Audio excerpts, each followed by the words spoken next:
virus. Oh, how dare it, right? Or if there's the teacher when they make that comment like, you should keep your eyes on your own test, and all of a sudden you think they're talking about you. I mean, if you're the one doing this, well then maybe you should keep your eyes on your own test. I'm just saying, right? But taking it personal when you probably shouldn't. And perfectionism. You believe that you are not allowed flaws. Also, that your successes aren't worthy of attention. All focus is placed on failures or on comparison with others to see how you've measured up, right? Not giving you the feeling you don't get the credit that you deserve. And your activity here is I want you to think about one of the 8 defense mechanisms above and then generate either a true story, preferable, or a fictional situation illustrating their defense mechanism. So pause, do the activity, and then come back. Okay, here we go. So, what do we do about dealing with defense mechanisms? There's a few things. Be aware of your own particular weaknesses among these defense mechanisms. I see it in myself. I'm like, oh, I totally did that. We're human. It's what happens. And we all have them. For example, I know that I tend to personalize myself. I do. I hear someone laughing. I'm like, oh, they're laughing about me. It has nothing to do with me, right? But I instantly have this thing in my chest going, all right. And which one defense mechanisms do you usually partake in? And when have you used these defense mechanisms? When you've used them, like take a moment, cool off, and go get some perspective and kind of own it. Once you own it, you're going to understand more about who you are and how you can be a better critical thinker and talk about things, right? So owning is not a sign of weakness, but rather owning is going to be a sign of strength, okay? So work on the issues that you respond to with defense mechanisms. Work on that. Especially me, there's a handful of them. Oh, damn, I knew I was going to do that. So I have to say sometimes, like, I can't talk about that today. Do research so you can respond logically and perhaps accept that you need to change your views, right? So, or be more fair minded and open minded about things. Mentally recreate the situation with a different outcome, picturing yourself using critical thinking rather than the defense mechanism that you want to use, whether it's anger or whatever. This kind of mental practice is eventually led to real world results. Okay, and then be aware in conversations with others when you're using defense mechanisms. Catch yourself, right? See where it's happening and be aware of it. Okay, and how well do you think it would work to point them out? It doesn't work well to point them out. Don't point them out in other people, especially if you see them, okay?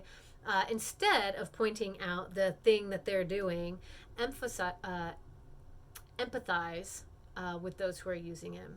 You can understand and relate and go, I feel that because I've done that, right? Recognizing the deeper emotions at play. A lot of times, to be honest with you, it's fear. It's always fear. Whenever we have that physical reaction, it's fear of something leaving us we didn't have or not getting something we wanted, whatever that is, whether it's the acceptance or the thing. There's always fear behind it when we have those reactions. I say always, and I know that sounds like hyperbole, but when you look down at it, it's usually fear. Okay. And then use active listening. Active listening is very important. Disarm them or lower the emotions within the room. And be more active in that moment. Always try and just get in there in that conversation. So I try and have a conversation about it later in time and not saying, hey, you were using this particular defense mechanism back there, but saying, hey, sometimes I get really upset when people question me about this. Is that what was happening to you? Right? So you open them up to have a conversation about something that is very obviously sensitive to them in creating that reaction. Do point out defense mechanisms by characters in movies and books and even personalities in politicians, right? It's very good to be mindful of what you're looking at and go, that's a weird reaction from them. All right. It's a great way to teach your kids to avoid groupthink. Noun. Okay. Don't just label the behavior, analyze it. So don't just say, oh, they did this, but analyze what was behind it. So it sounds like he's making this all about himself instead about the actual issue. It's called personalizing and it's pretty egocentric. Vocabulary words, right? Okay. And I think it's more importantly to carefully analyze the issue. Okay, conversation you can have about these particular behaviors you might be seeing. And as Diesler points out, we all have our points of logical vulnerability. Absolutely. Topics that trigger our defense mechanisms. All right, we're going to go back over mine.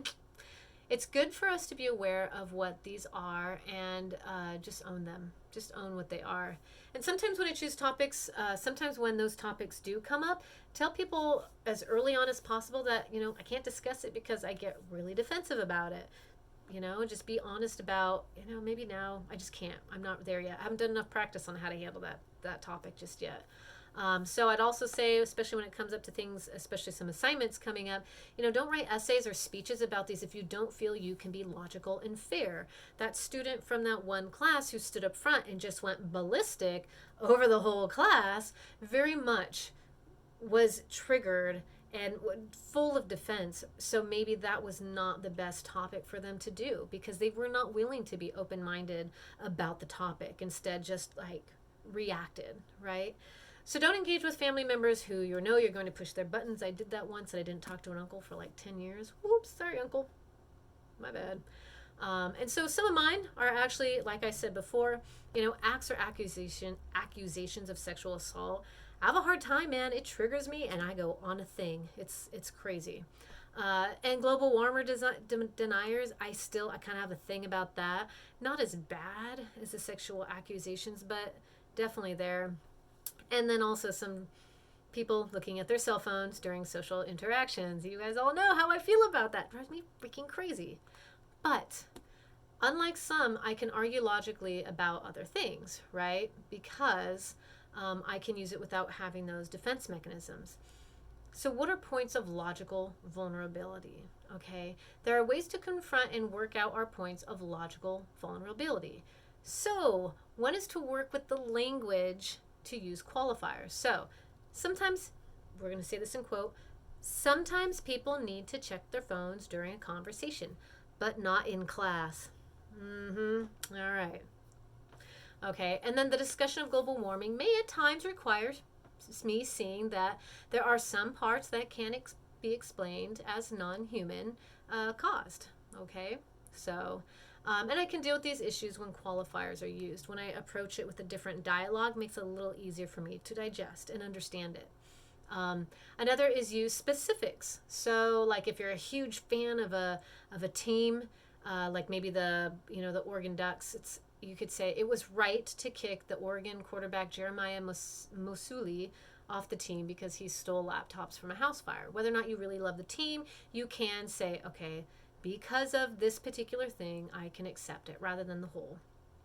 Another way to work with this, with points of logical vulnerability, is to take a moment and empathize with those you disagree with. So, all right, so say people, hunting whales is an example here. So hunting whales is a way of life for some native peoples in Alaska.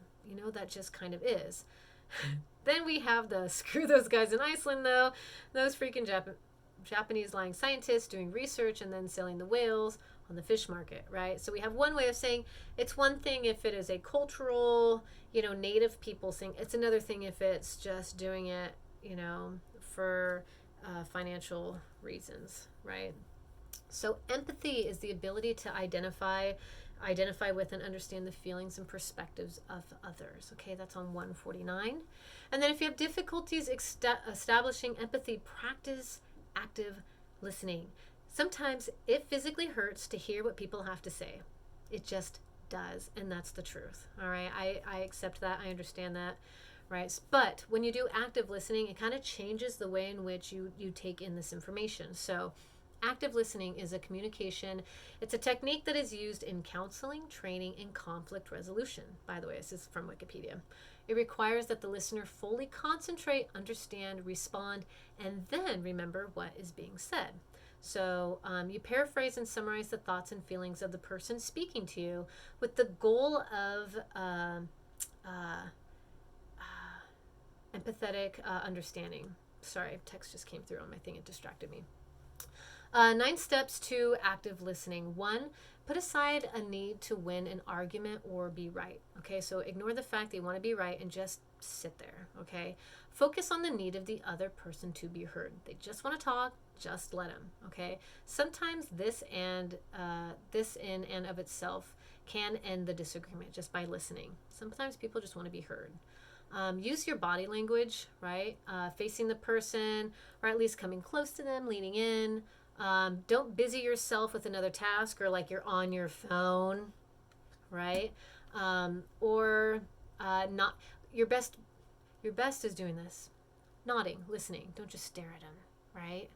Like you're all angry, your eyes are burning through them. Let the other person completely express their opinion or view without interrupting or commenting, okay? And let them take all the time they need, okay? Sometimes it hurts. Sometimes you just want to sit there and go, I want to argue with you. But that's not the point of active listening. Paraphrase as clearly as you can what the person said, striving to put into your own words both the content and the emotion. Explain to them how you understand. Make sure your tone is respectful and not mocking or dismissive. Key there. All right. Your paraphrase is very likely to be a bit shorter or even quite a bit shorter. You might just be able to say it short, sweet, and to the point. And then try opening with, obviously, the what I hear you saying is, and that kind of leads to what you feel they were saying. Allow the person to correct your paraphrase. Okay, they might need to read. Maybe that's what they said, but what they meant was this. Okay, that's okay. And then paraphrase again with the correction to make sure you said it just right, the way they meant to say it. Okay, and hopefully they'll acknowledge your effort by saying, yes, you heard me right. And that's the key there. And last, it is not necessarily to end with agreeing with the person, and it is not a good idea to then end your paraphrase by following with a disagreement. Your goal is to make sure the other person feels entirely heard. So don't start a fight at the very end. Okay, you just want to listen, and just you don't have to agree. You don't have to agree. You just have to let them know they've been heard. It's that simple. Okay, and then last but not least, I believe I would like you to go ahead and, since I'm almost done, do our final activity here. And what is bothering you? All right, what are you willing to engage in active listening? Maybe there's a lot of things I've said that you completely disagree with. Totally okay. It happens, and vice versa. Okay, I would probably argue you too. That's just kind of what we're doing here, right? So you want to partake in active listening. Go back an hour and 20 something minutes and re-listen with active listening, right? Okay. And tell me more about what's bothering you, right? Or even tell yourself. Try and figure out what it is in our discussion that might have triggered you in some way, shape, or form. And then this is my active listening. This is how I'm modeling it for you. So what I hear you saying is, and then I would have repeated what you were saying, right? So our ideas here are we want to be able to communicate without yelling and fighting and just listen to one another. And sometimes it's really physically hard, but it's important. It is very important, okay, on either side. So think about that as you move forward, and I appreciate you guys hanging around as long as you have for this entire video. I hope it recorded everything. My phone just started beeping on me, so we'll see. If you have questions, go ahead and let me know. This was a very interactive type of video and PowerPoint, so I really hope you're able to stop and actually do these things for you, to really take practice, because we can think about doing the thing like, oh, I can think about active listening, but it's another thing to actually partake. Like, oh, I could stop rationalizing and denying at any time, but then we continue with that behavior. So the idea here is take time and actually practice these things. Practice ways in which, you can become more of a critical thinker, a more understanding of where you might have some defense mechanisms and so forth. So, all right. Good class as per usual. I will see you next week. Email me if you have questions, and I'm stoked to see all of you all who are still in. All right.